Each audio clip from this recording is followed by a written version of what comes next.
Karibu tena mtazamaji, tuendelee na taarifa zetu ambapo tunaarifiwa kwamba kundi la wanawake kutoka kaunti ya Murang'a limeamua kuzunguka maeneo mbalimbali kuhakikisha wananchi wamedumisha amani, mshikamano na utulivu. Wanasema lengo lao ni kuhakikisha jamii inaendelea kuishi kwa umoja bila mgawanyiko, huku wakiwataka vijana kujiepusha kutumiwa na wanasiasa kusababisha vurugu, fujo na migawanyiko katika jamii.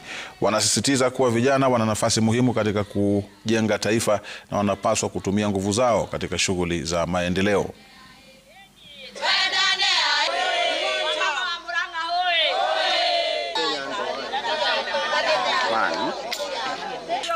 Tukiendelea na imani na tuko na imani, tukishikana mkono, tushike wa vijana, tushike watu wa bodaboda, wa mama, tushikane, wale wanatuharibia nchi wataondoka na hii nchi yetu itakuwa mzuri. Kiongozi, naomba wale wa mama wote wanaitisha viti hapa, kama ni MCS, kama ni MPs, kama ni governors, kama ni senators, kama ni ile kitu yote, hata kama ni ya women rep, raundi tunamuangalia gagari. Na ningeomba sana waheshimiwa wenye wanakuja wakuje kwa amani, sababu wakati wanakuja wananunua vijana wetu na pesa, wanafanya vurugu, tunafunga kazi zetu na tunaumia sana kama wamama, juu nikifunga kazi jioni sitarudi na mkate ya hiyo siku.